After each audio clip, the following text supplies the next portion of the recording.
Greetings. Hi.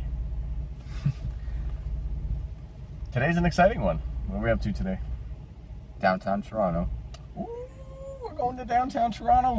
I love going to the city. On a Thursday. Traffic's gonna suck. Because it's on a Thursday. And it's 11 o'clock in the morning. But, good reason to go downtown. We get to do something that you've been talking about for years. You've been bugging me for years to do this. So have you. Accurate. What are we up to today? Edgewalk. We're going to the Edgewalk. Probably the most scariest thing anyone will ever do. It's up there. If you don't like heights, I recommend this is not something you do. Why not? Why not get people to challenge their fears and realize that the fear shouldn't hold them back? They should be able to do whatever it is they want to do. Well, a lot of people don't like heights. Yeah. I'm quite terrified of heights. But why are you doing it then? Because I'm going to try it. Why? Face my fears. Face your fears. Like, I did the bridge climb, and that wasn't that high, but it was still terrifying. What was terrifying about it? Just looking down when the cars go under, it like shakes. Oh, yeah? And you're just like, oh! What if the wind Yeah. shakes? So, And for you're those just of you like, that don't know what "Oh." the Edgewalk is, we're in Toronto, Canada. Toronto is home to an amazing structure called the CN Tower. Which is the tallest building. Was the tallest freestanding building for decades. It's probably the tallest building in Toronto. Yes. There is a bunch of information in the CN Tower. We're going to see that today. A bunch of drawings of other buildings and how it compares. It'd be really cool. We're going to look at that stuff. But CN Tower is a massive building, and they have this activity outside called the Edgewalk. The Edgewalk is probably about 70% of the way up the tower. There's a dome, and you walk around the dome. How high is it? Good question. These are things that I should know. I'd say it's probably like 800 feet. I would say that it's not far off that. How high is the CN Tower? Yeah, I think the CN Tower is something like 1,300 feet or 1,200 feet or something like that. Maybe 900 feet. I don't know. We'll cut to that information right now. Yeah. Yeah, we should really learn more about the CN Tower. Yeah. Hopefully. So what is it that you're the most worried about today? Looking down is gonna be You're worried about looking down? insane. Looking down is going to be... You're going to have to do it. No, you Things just are gonna look... You just close your eyes. You can't do that. You ruin the experience. It's gonna be high. It's going to be high. It is gonna be high. Just imagine me vomiting off the side of the CN Tower. I'm never walking into the CN Tower again.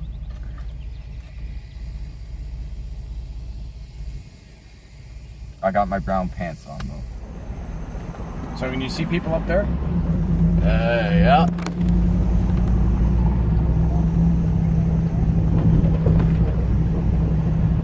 That'll be us in 1 hour.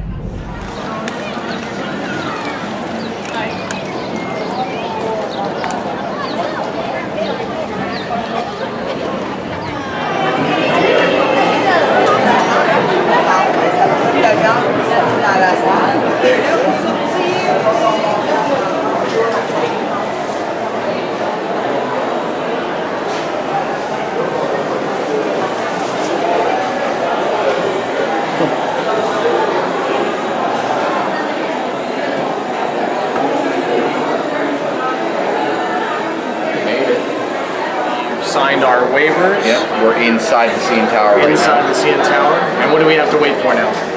The Edgewalk. What did they tell us to do? Wait here till 1:30. Wait here for another 10 minutes, and then they're going to call us in and help us get suited up. How do you feel? I'm shaking a bit. Are you shaking a bit? Why? I'm scared. How come? It's high, dude. It is high. It's high. What are you the most nervous about? Looking down. Looking down is going to be... Yeah. So we got to make sure that we get out there, we get comfortable, and then once we know that we're safe and we're comfortable and secure, then you're going to have a look down, right? Maybe. Maybe? You think you're going to be able to do it? With my eyes closed. Yeah. With your eyes closed. You're going to look down with your eyes closed. Maybe for a few minutes. So hopefully by the end of this series, or the end of this episode, we'll have video evidence of Austin opening his eyes and looking down and facing his biggest fear. Right? Yeah. I don't think they had many autistic kids do this. I don't think so either. Is there anything else about the CN Tower that makes you nervous? Like, there's a lot of people here, dude. Yeah. How does that make you feel? I don't like doing things in front of other people because I embarrass myself. We all embarrass ourselves, right? What's important about when we do something embarrassing? Remember that it's embarrassing and just laugh at it, right? And not make fun of people. Yeah, but people won't understand me. Like, they won't know that I'm autistic. You're right. There's a lot of people that can't tell that you have autism just by looking at it. I mean, the instructor will. I'll talk to the instructor because it's important that we're able to communicate properly, right? Communication is very important. Yeah. Right? So we have to make sure that the instructor knows and that they know how to communicate. And if they don't know how to communicate, that they know that there's somebody there who can help them communicate properly, because we need to make sure we cover all the safety aspects so we don't fall. Yeah. It'd be cool to bring the ARE to them. It would be interesting. Maybe the ARE would be an interesting fit for them. Yeah. It'd be, I think they would be able to learn a lot. But back to being at the CN Tower. Is there anything here that makes you uncomfortable? A lot of people. A lot of people? There's a lot of people. There's probably a couple hundred people on that upper platform. So this is where we are. There's the desk. And just up there is a big ring around the entire CN Tower, and it is filled with the elevator hopefully won't be as bad. No, I think we get a separate elevator ride to go up to the entry. So what is it about all of these people being here that makes you feel uncomfortable? They're all talking at once. Okay, how does that feel? I don't know who's talking. Or what they're saying? Yeah. It sounds like a lot of noise, right? Yeah. It's not individual voices anymore, it's just a bunch of noises. There's a lot of sensory overload in here. Yeah. What else gives a lot of sensory input? Light. The lights are pretty bright, right? Yeah. Like those ones they have over the counter, they're facing all different directions. So these are the lights we're talking about. Right there. They're facing all different directions, and if you can see, a couple of them are extra bright. That's because they're facing directly towards us. And Austin's having a hard time looking at them. I think the biggest thing up there is going to be the wind. The wind is going to be... I don't like the wind in my face. It's true. Where did we find that out? At indoor skydiving. Indoor skydiving. That gave you some interesting sensory input, right? So we need to let them know that as well. Well, I don't think it's going to be nowhere near as windy as that, right? A minus 1 minute. T minus 1 minute. How you feeling? I'm shaking. Let me see your hands. You still got some nerves to you. I'm scared. You're okay. I'm terrified. You know you're going to be okay, right? I'm gonna try. Like, if it's too much for me, I'm not gonna do it. I'm gonna say I've had enough. Yeah? Yeah. Like, I'll give it one shot, and if it's too much for me, I'm not doing it. You think it's important to give up after it not working the first time, or is it important to try again? Try again. The first time I may not be able to do it. So if we fail the first time, or it doesn't go well the first time, what do we use that experience as? To try again. We use that experience as we're going to do the same thing again, or are we going to make some changes? We're going to make some changes. Right. So we learn from our mistake. And we learn from our experiences, right? So this is experiencing with autism. This is giving you the opportunity to try a lot of things you wouldn't normally be able to do. And our goal for it, it's not going to be easy, but we're going to try our very best to to have you experience as much as possible and learn on ways to make things different or more accessible for you and everybody else with autism and other developmental disabilities, right? Yeah. It is now 1:30.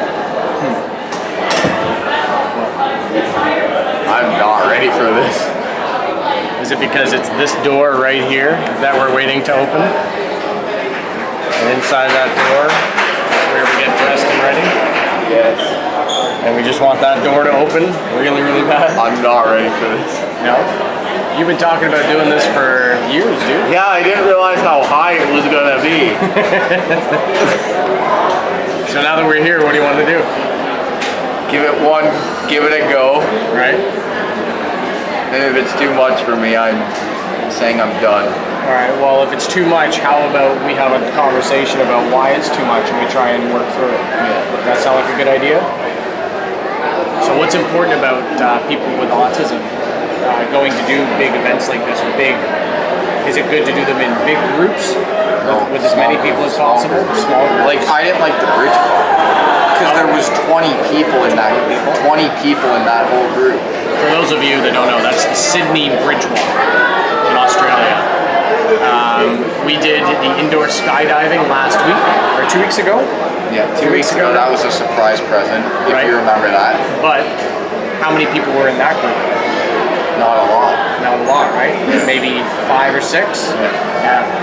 So that was pretty good. So what we found out is that a lot of these big things like rock climbing and indoor skydiving and now the edge walk, a lot of them are done in smaller groups. And I think one of the reasons is for the instructors to make sure that they're able to talk and communicate properly with everybody, which is something that we really focus on, right? Yeah.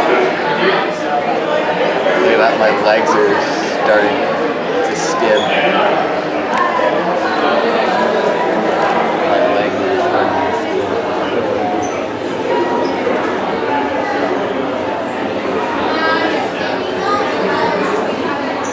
That is called stimming. Maybe.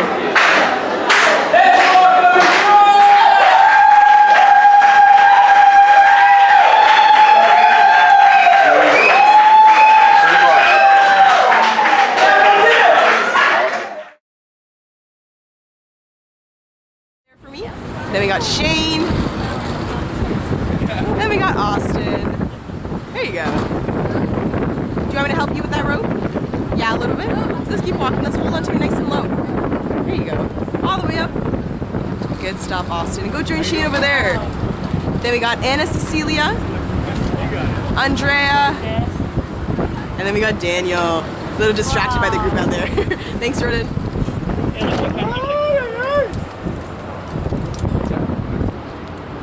Welcome to the Edge Walk, everybody. You're currently 356 meters above the ground. That's 1,168 feet, or 116 building stories, whatever unit you like best. Take a look up. Skypod is that donut up there with some people inside. Give them a wave. Wave at the fans. Give them some love. You guys are ready to try our first activity, okay? It's called Toes Over Toronto. It's very simple, and if you're up to it, when I call your name, all you gotta do for this one is walk yourself as close as you want to the edge, but if you want, you can even put your toes over Toronto. Well done, Anna Cecilia. Shane, do you want to give it a try first?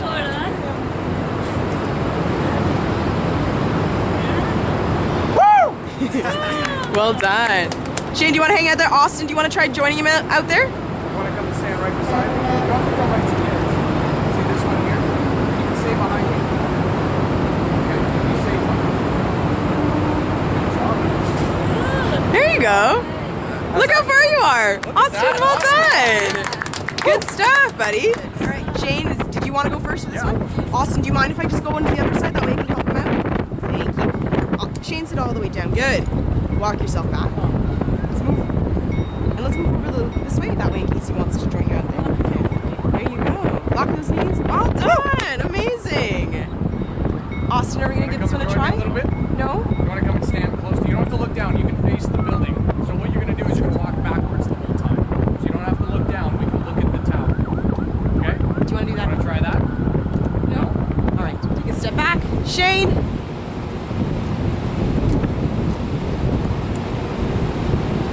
Look at that. Shane, no problem. Long way down. Amazing, Shane. Well done. Austin? Just to this. You don't have to lean or anything, but if you hold my hand, you think we can make it just to this part here? We made it almost there. We just come back and look at those sharks here. So we can get our toes right to here. How many sharks are on this thing?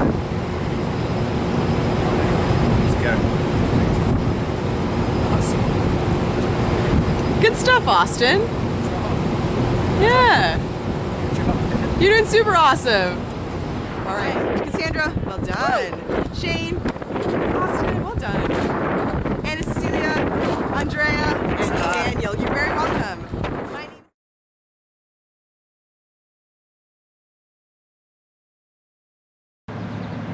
Terrifying me.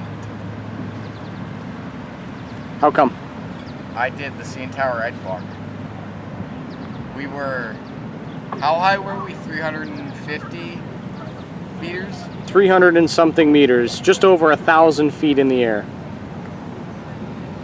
It was the most terrifying thing I've ever done. What was terrifying about it for you? What did you find to be uncomfortable or scary? Looking down and leaning over the edge. Okay. What did that make you think of? Like, what do you mean? Why was that scary to you? Because I didn't trust the harness. Didn't trust the harness. What could we have done to make you trust the harness more? Have someone hold on to it. Having actually somebody hold it? Yeah. I think the safest way to have a harness is to have nobody holding on to it. When it's just mechanical connection, I think that's the best. That's the safest. Yeah.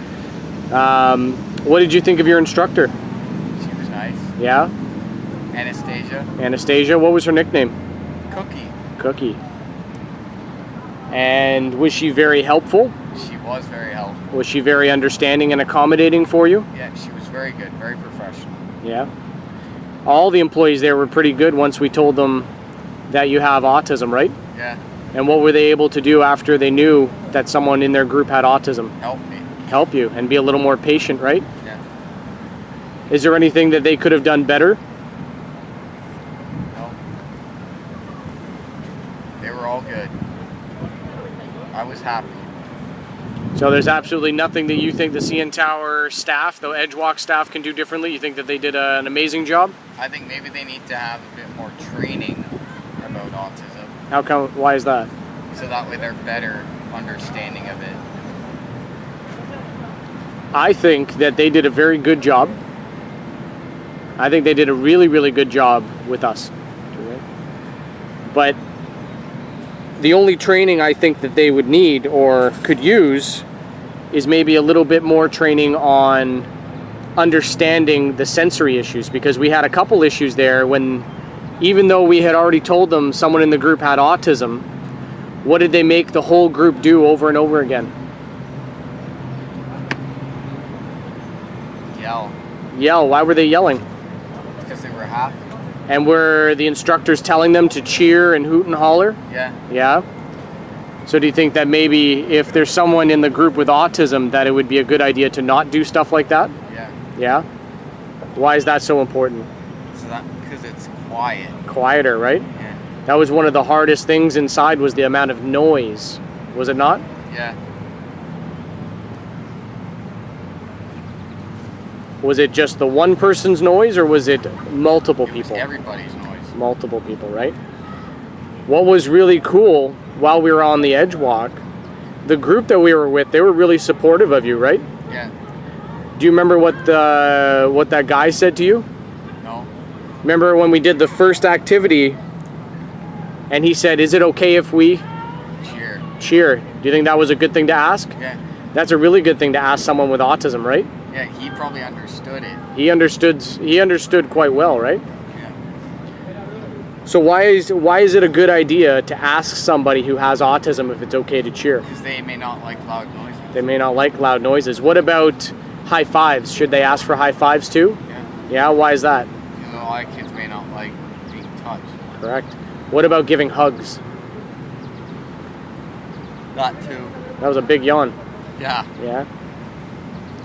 So when it comes to people with autism, it's important to ask permission, right? Yeah. It's important to ask and make sure and not assume that they enjoy being touched or they enjoy any kind of physical contact or loud noises, right? Because those are usually some problem areas, Yeah. right?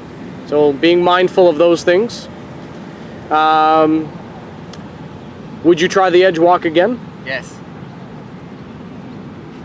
And what would you work on next time? Leaning over. Leaning over? Do you think you could do it next time? Yes. So now that you've done it once, do you think that you would have a better chance at tackling your fear next time? Yeah.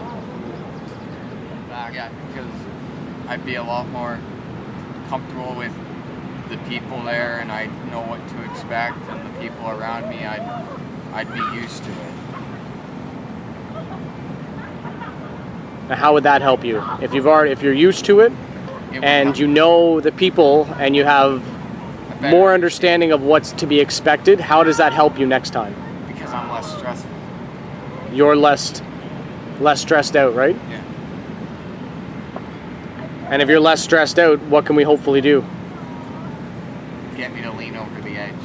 Push it a little further, right? Yeah. Baby steps. Anything else you want to add? No. Back to the studio. What did you have for lunch? Hot dog. Tell me about your hot dog. It was delicious. It was delicious.